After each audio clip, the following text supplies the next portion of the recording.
Hello everybody, welcome into this video. This is now the 18th video in this playlist, so it has gone on a good bit longer than I had initially envisaged, but with the advent of this 18th video, we're finally moving into the third dimension. I'm very happy to say, and getting more into what would be indicative of what is interesting about STEM racing with respect to the aerodynamics of the car.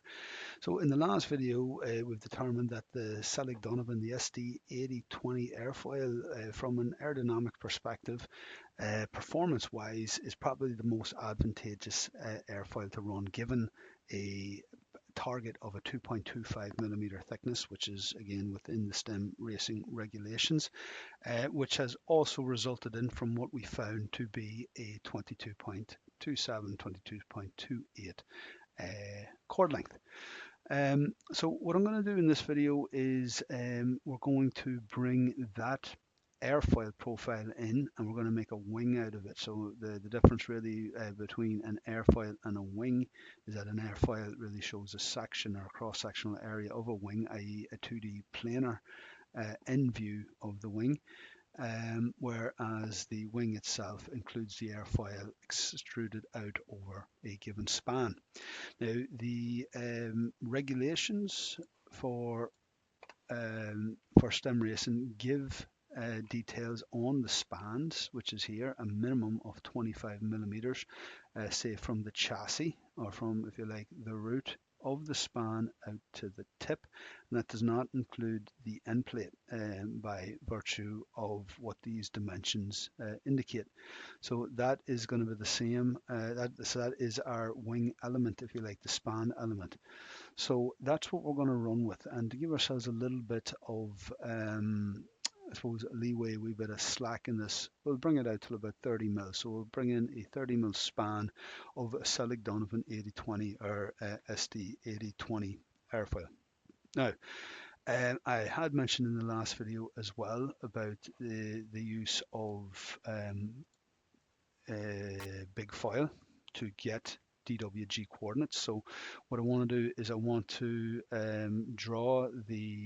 I want to import the profile into a modeling package and extrude it in that modeling package, create a IGS file or an IGES file to import into ANSYS Discovery. Now, BigFile itself is a very useful website, in that very similar again to Airfoil Tools, except Airfoil Tools, I do not believe you can generate DWG or DXF data for, but certainly in here I can put in an SD8020 in my search box, confirm that I'm not a robot, or to the best of my knowledge, not run a search with the hope that it returns this airfoil, which it does. There's a SD8020. Clicking onto that will give me a list of options for file formatting and data as applicable to it. I can click on the DAT, the data file, the coordinates, and the DXF files, and indeed I can download a DXF file of points, or the spline and points. And the spline, as far as I can recall from the big file database, is a very under-resolved spline of the points. It is very angular from what I believe. So the DXF file, the points, is fine. Now the points that you're going to be bringing down, have a look, is going to be from 1 back out to 1. So again, there's a limited amount of points on this, so it is relatively coarse. However, this will be for a 1 meter airfoil, which is fine. Bring in the 1 meter airfoil, get your connect your points up, save it as a 1 meter airfoil, and then you can scale it up and down for all different sizes of airfoils. However, I went through a wee bit of effort, if we can recall, and you all did if you've been following along with me, in creating in obtaining the data points for the specific chord length. So in the last video for the SD8020, I had made another airfoil plot for a 22.28 chord, and what I have done here in the interim, as you can see, is I have executed my threat, which was organizing my my coordinates in accordance to the airfoil, as opposed to chord lengths. So in the SD8020, so just get this opened up, that'd be great. There we go. This is what I had for 22.28 chord. These are what I pulled off of Airfoil tools. This was my normalization, and what I'm going to write in here is an other adjustment, or I'm going to present these coordinates in another format so that I can save them as a script file, an SCR file. If I have an SCR file of coordinates presented and formatted in a particular fashion, I can import them into AutoCAD and then obviously connect up my points and save that as an airfoil with the correct chord length. You know, that's equivalent, that's indicative of the chord length that I've been working to in all previous analyses in 2D. So what I'm going to do is just that right now, right? I'm going to go 6 down here, right? And so I'm going to do this as opposed to using the 1 meter long airfoil and shrinking it down. So I'm going to write this in so that all subsequent airfoils that I ever from here on in consider, whenever I pull the coordinates down from Airfoil tools, it'll not only starting in column G normalize to the origin these points, but starting in column O, it'll also generate a script file which is specific for them coordinates. So that could be useful. So in here, what I'm going to do is I'm going to say data organized for use in a script PT, a script file, data organized for use in a script file to generate airfoil profile in ACAD. Right, so I'm going to come on down to row 10 and I'm going to write it in here, right? So I'm going to use these two coordinates, and in fact I'm going to generalize it by adding in a third coordinate. If I have a third coordinate, I'll use it. If I don't, I'm just going to put in 0. But I'm going to write this here in the profile that's required for Autodesk to read. So up in my formula bar, I'm going to put into an equal sign, right? So I'm going to put an equal to, I'm going to open up a inverted comma in here, and I'm going to write the word point. Okay. So I need to tell the script file or indicate that the data here subsequent to this script, this point is indeed a point. Point space, open the quotation and sign, and then I'm going to put in that coordinate. I'm going to put in other and I'm going to close the bracket, or the bracket, the quotations. I'm put in a comma. I want that coordinate, comma coordinate. I'm not going to put in a space here, but I'm going to go straight into another quotation and an and this, my y coordinate, and quotation. And then I want to put in a third one here as well. But this one also put me in quotation, and I'm going to use an if statement here. So if column I, or row 10 column I, is not empty, I want it to use the value in row 10 column I. However, if it is empty, just give me a 0. Right? So I'm going to put and if open bracket, that cell is not empty, right?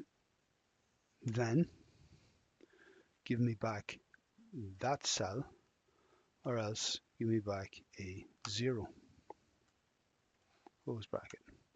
And there is my first line in my script file, which says point, let's see if we can zoom on in, point space 22.8 comma 0 comma 0, which is indicative of that one. If I just pull that one down, point 22.201129, which obviously this is formatted here to show the 4 decimal places. This is now expanded, which is okay. My y coordinate 006016, expanded 0. All right.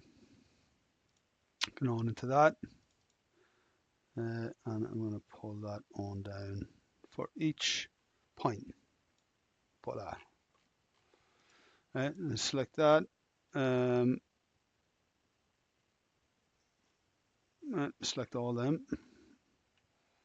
I'll just shrink this up so we can see it more on one screen. Right, select each one of them points. So again, that's just the trick on that, is select the first one, shift and control them down all together. Select them all, control C. I'm going to open up a notepad. Right, there was the Selig Donovan coordinates. I'm going to open up a new one. I'm going to paste these in. Just take off that last line. File. I'm going to save this as. This is Selig Donovan 22.28 chord 2D. I'm going to take out the 2D because this is generalized for 3D. There's a 0 currently in these here at the minute. I suppose I can leave the 2D because they are 0. But I'm going to put this in as an SCR, .scr, as opposed to .text. Save. Okay, let's close that out. Let's save that, and it's auto-saving. We're good. Close out of that, and let's go on ahead now and launch ACAD.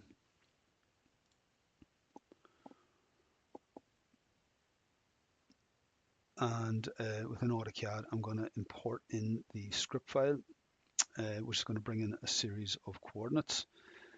And then what I need to do is type SPL to prompt the start of a spline and connect them. That'll go with us now. Okay, so let's go for SC.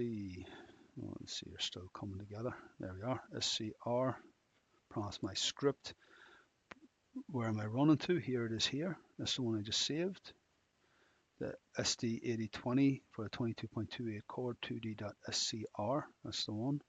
Hit open. Now it says specify a point. I'm just going to hit enter.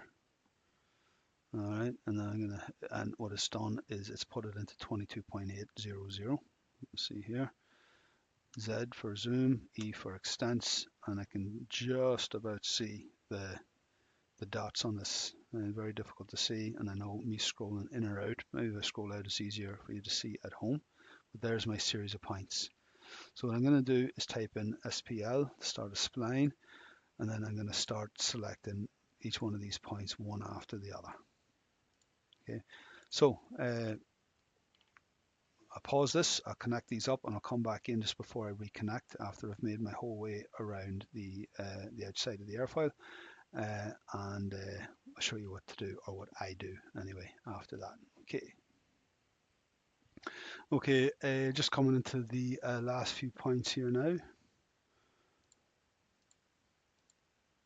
Let's just take ourselves in and click that one.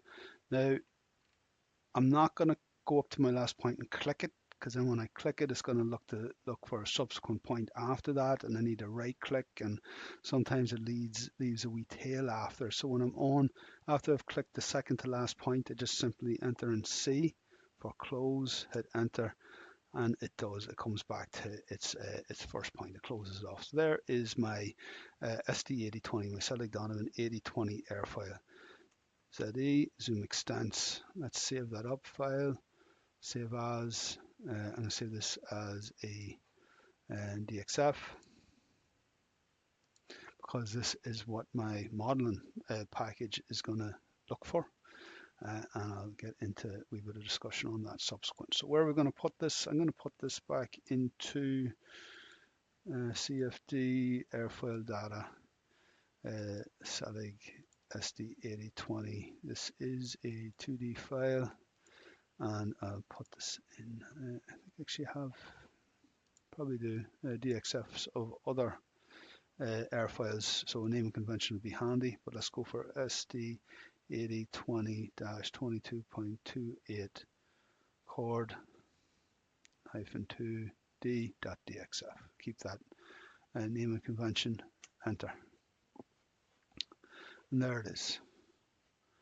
Okay, so now I want to take that profile, and I want to extrude it down a span to create a wing out of it, and I'm going to use the dimensions, as I already said, which are given in the regulations here. All right, so the absolute min is going to be 25 by 250 mil through the whole lot, or one entire wing of 50. So we're going to build this up maybe off of a symmetry. A couple of ways that we can approach this. What I want to do in a later video is actually bring in the full nose cone and the two sides of the wing. So as an intermediary step on this here, I just want to look at the wing with a end plate and maybe a symmetry for the inside, to just look at a wingspan without a nose cone and just flow air over it and see what happens at the tips at the end plates. And then what we'll do is we'll look at a finite wing as such, which will have the nose cone in the middle, and we'll just run air over that. And then for that one, what we'll do is we'll stick a wheel into the back of it and see how the air coming onto the wheel is affected by the airfoil to the fore of it. So next thing to consider here is a package. Now I'll yield to say that I would normally use SolidWorks for most 3D modeling packages. However, this playlist and these videos are really targeted for students and educators of students who are participating in the STEM racing competition. Now, Autodesk Fusion is explicitly mentioned in numerous outlets with respect to the STEM racing competition. Indeed, if you go to the STEM racing website and you look at partners, this is STEM Racing United Kingdom website, by the way, you look at partners, you hover over that, you see our partners, ANSYS, Autodesk. So just clicking on the Autodesk will indicate here that it's an official partner. Autodesk itself, Fusion is an Autodesk product, and indeed, given in bold text here, there's free access to Fusion software. So maybe you are in a school that doesn't deal in so much modeling or maybe CAD development within engineering or design and technology, and you don't have SolidWorks, you don't have Autodesk maybe.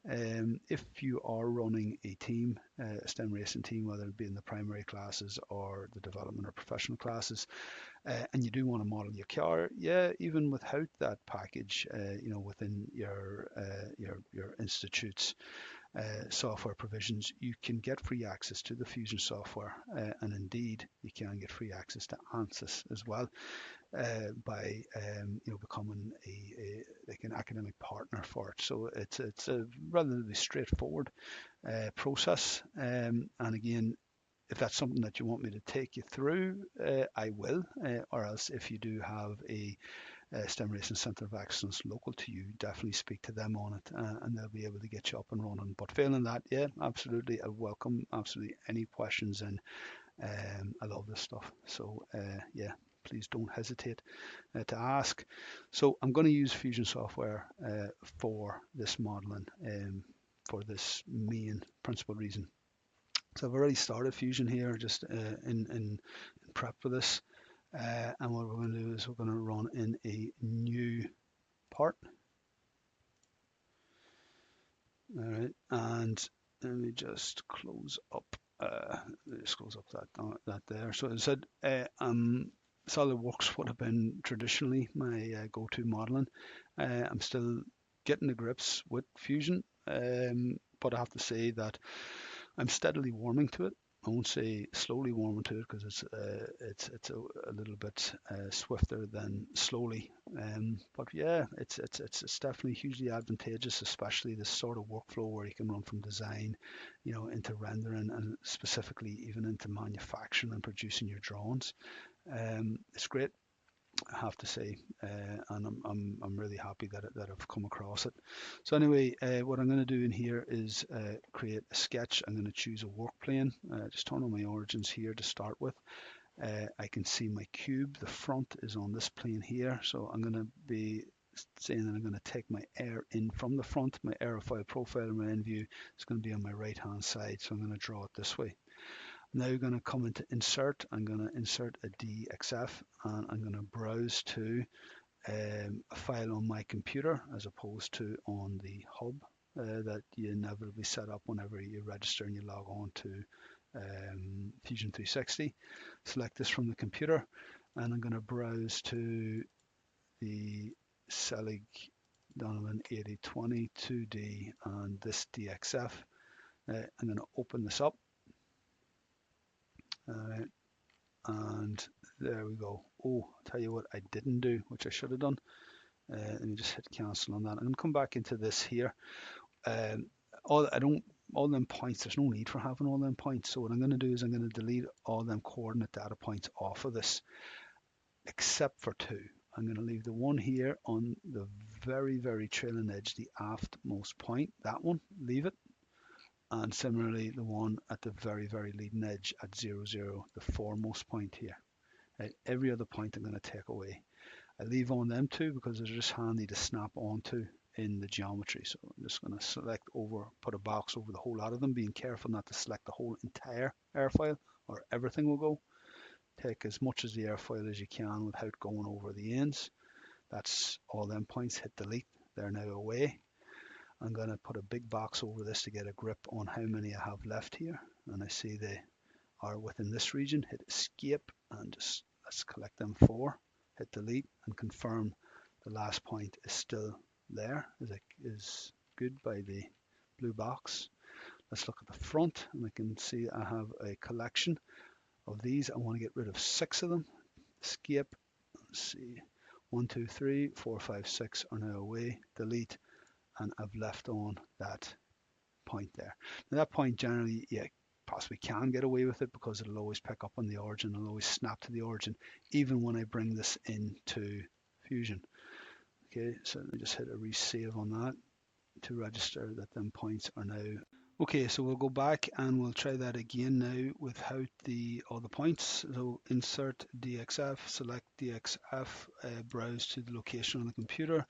This is our updated file, and we're going to bring that in, and we can see that there has been pinned until the origin at 0, 0. So we are on our kind of, this is going to be given in as our Y value at 0.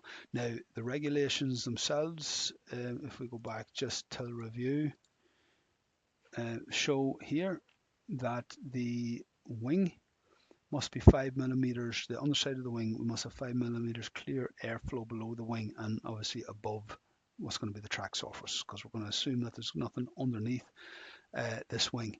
So what I want to make sure is that I have that. I want to reflect that now in my geometry. Now there's absolutely nothing wrong with putting it in on the ground plane, but it means that we just need to adjust it whenever we bring it into the into what effectively is going to be discovery in ANSYS. So what I prefer to do here is to model this from a geometry perspective within the modeling software in accordance to what would be indicative of what I would expect to see you know, when the physical model is sitting there.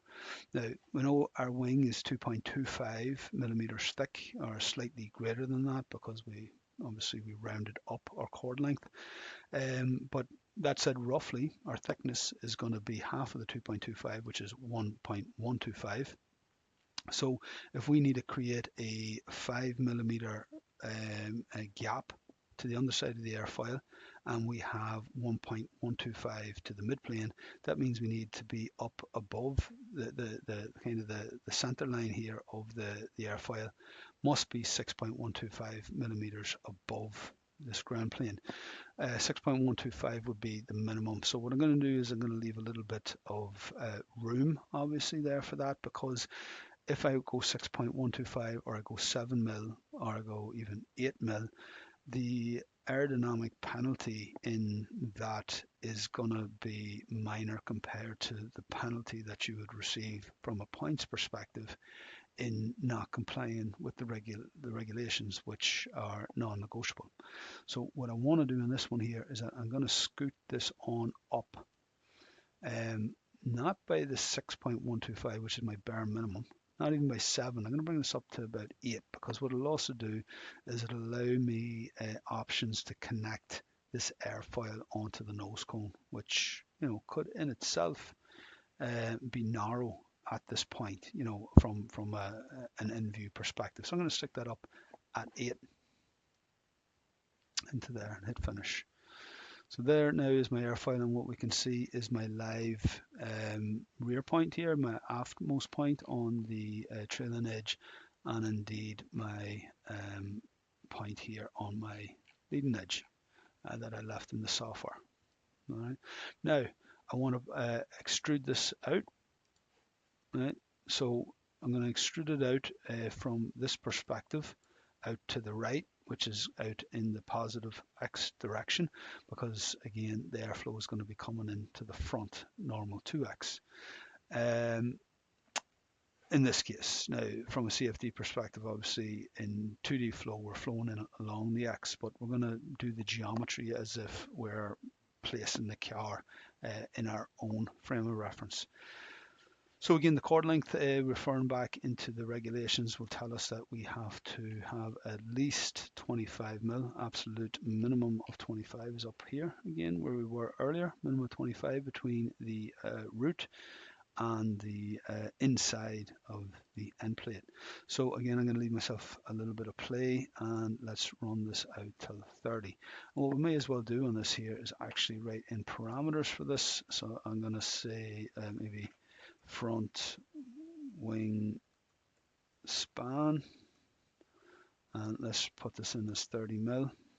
Okay, no, pull this over a wee bit away from thing. Let that read in, and let's try that extrude again, and I can write front wing span, so I'm going to come out 30 there.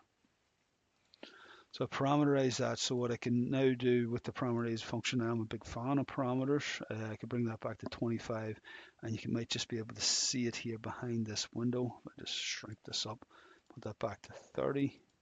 On. Come on. Doesn't want to work so much that way. Open it up a wee bit. There we go. 30, we should see this lengthen a wee bit, and there it does. It has lengthened out. Parameters are an awful handy tool. So there's 30. Now I'm going to put on an end plate, and the end plate that I'm going to use is going to have the same profile. We also want that to be to have an aerodynamic aspect to it. You know, it's going to be sitting proud in the airflow, so we want to enhance its aerodynamic capability.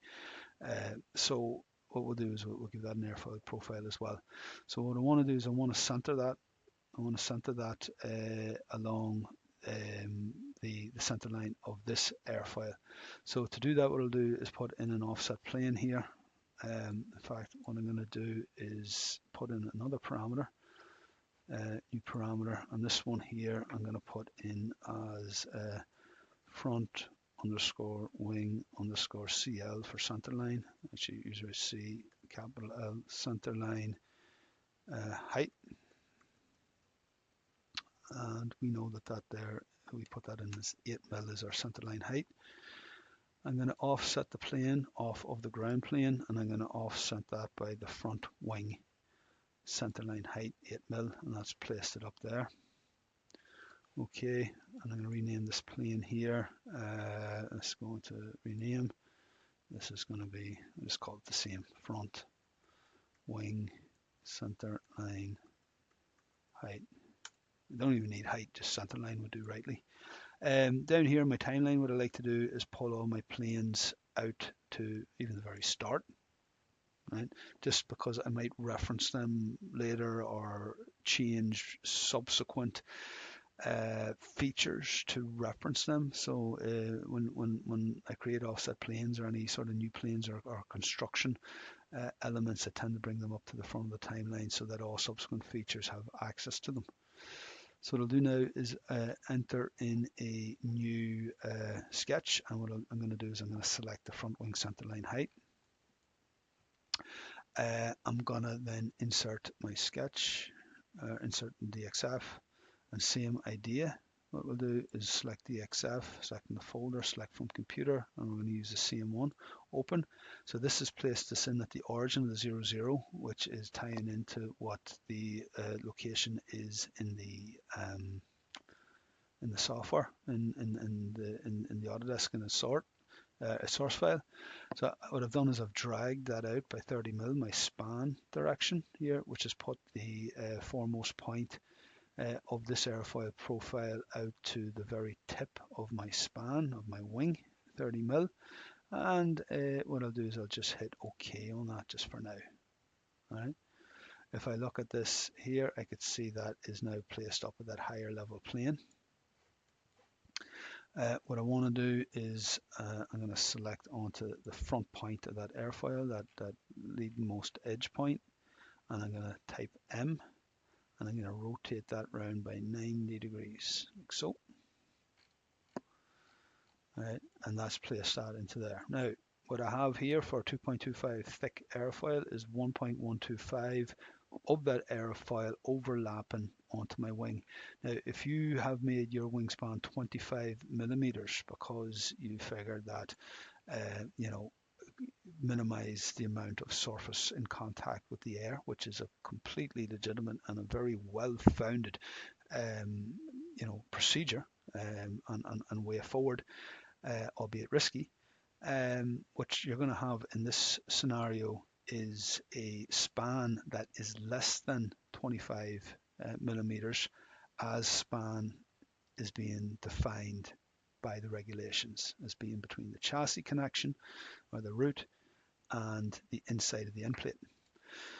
So if I made this 25 and I placed a 2.25 millimeter thick airfoil over this, my span would actually be 23.875 mil, as defined from the root here out to the inside of the airfoil. This is a 30 mil span, so I'm within regulation because the amount of my kind of net span now is 28.875, but nonetheless, I'm going to pull this airfoil off by maybe 2, could be a wee bit much. Let's go 1.5. Just if you are one of the ones that made a 25 mil airfoil, span of an airfoil, that it still is 25 and it's going to be 25 in a wee bit. Give you that little bit of slack. And finish sketch. So again, the plan form of this airfoil is it's rectangular. So it's kind of that rectangular plan form. We're neither tapering it in this case, or we're neither sweeping it. Right? So there's no sweep, there's no taper. This is just a complete rectangular plan form airfoil. Right? So yeah, there's other wee bits that you can do. You see a lot of tapering them, or even sweeping them at these low Reynolds numbers. You might get maybe a minor gain, but certainly I don't see why a lot do sweep them back. A lot of times the sweeping is used to control the airfoil, where it's approaching maybe supersonic sort of speeds. But what does happen when you sweep the airfoil is that you don't increase the surface area, but you increase kind of the effective surface area as a straight line flow of air, along as it's coming onto the airfoil. The amount of surface it covers from where it first hits a leading edge till it hits a trailing edge could potentially be increased by sweeping your airfoil, which increases skin friction with little benefit, because you are not going to be running your car at speeds anywhere near supersonic or Mach 1. So the sweep, it looks the part, but the effect of these Reynolds numbers, maybe is questionable. But certainly the tapering might give a wee bit of effect in maybe better distributing pressure distribution over the plan form. But however, for this analysis, we're just going to stay with the square form on that. So what we'll do now is we'll extrude the end plate to make an end plate out of it, or extrude the profile. What I'm going to do in this one is go from the profile plane, obviously, but we're going to go two sides, not symmetric. My top side, let's try 8. Oh, that's the wrong one. That's going down by the looks of it. I'll make that 3. Right, which is my side 2 was prompted there, and side 1, I'm bringing side 1 up by 8. It's fairly heavy. I may get away with 6. Again, we're not dealing with massive Reynolds numbers. So like the And the other thing about it is, we should have equal pressure top and bottom thereabouts, so that the sort of the vortices that would otherwise form at over the ends of airfoils where there's a pressure gradient between the top and the bottom shouldn't really be an effect here. Really what we're trying maybe to do with the end plate is condition the air as it runs onto the wheel behind it, or how we might be able to influence what is happening to the air at that part of the airfoil. It gives us an added wee bit of control maybe. That looks okay. I'm going to bring it up out of the road, hit OK in that. And what I need to now do is I need to attach this. So what I'll do is just go straight into extrude. I'm going to select that profile here, the tip profile of that, and I'm going to extend type, not a distance, but I'm going to go up till an object, and I'm going to select that airfoil. Right. In a lot of cases, when you add these on, if you're not very careful, you'll get an error and say they can't make it. It's generally because what you're extruding onto doesn't fully encompass. You could be missing it. By the time you extrude, you might have gone in front of the leading edge or gone behind the trailing edge. You just need to make sure that what you are extruding has a surface in front of it to reach. If it doesn't and you just can't get it, just make your end plate, your chord length, a wee bit longer to make sure that you're extruding onto all of it. But here we set up the leading edge to the leading edge. There's no reason why we shouldn't have made it. Now, we're given the option to join. For the likes of these end connections, I like just to put them in as a new body. Right, so we'll have that connection body, we'll have the main plan form of the wing itself, and we'll have our end plate as our three bodies. So our bodies in there are here. Let's name them. Let's rename that as wing. Body 4 is our end plate. Rename end plate. And body 5 F2, let's call that our, say, connector, bridge piece, connector. It's okay. All right, so that there is our most basic sort of a wing here. There's nothing too jazzy about it now, but yeah, it's like it's just a starting point. We're going to get an idea of this, and then we can start molding it and shaping it to try to exploit whatever sort of aerodynamic effects that we're hoping to generate from it. This inside point here is coincident indeed with the origin, and what we're going to use this when we bring this into ANSYS discovery is a point of symmetry. Right, so we're just going to assume that we're going to mirror out across this, and we'll run aerodynamics on this and see what the effect is of our drag, and compare that to maybe what we're getting on the 2D. Obviously we're going to have a new component here in that we're moving into the third dimension. We'll also try to see what's happening off the trailing edge and around the end plate. See, can we derive some learning off of that? We'll learn a good bit about meshing as well, especially where we'll come into these sort of sharp edges. Maybe effects of numerical inflation that might come into that, singularities, which shouldn't really happen. It's not awfully that sharp of an edge. But yeah, there's plenty to take away from the 3D analysis. So I'm really looking forward to getting into subsequent videos on that. But in prep for that, I'm first going to save this. And then we'll also, let's see where we're going to put this one in here. Make this one into videos and make the stem racing front wing. So I had a placeholder in for that one. That's her there. And what I also want to do is I'm going to create a 3D geometry file for this one here that is not Fusion specific. Now what we do have, see this ANSYS 2025 R2 plugin from ANSYS into Fusion. I have tried this before. It's never really worked for me, where Discovery doesn't seem to be able to read the Fusion file that's brought in. So I will try it again maybe in the next video, but what I will do anyway as a backup is create the an IGS file for this one here, right? An IGS file for that one, right? So let's call this one here an SD, put in caps, SD 8020. How do we call this? A 22.28 chord. Right, it's 3D. And location, OneDrive, training, Airfoil. Yeah, that's in a 2D folder. Don't want it in a 2D folder. This is now a 3D file in 3D. And let's create a new folder here called geometry.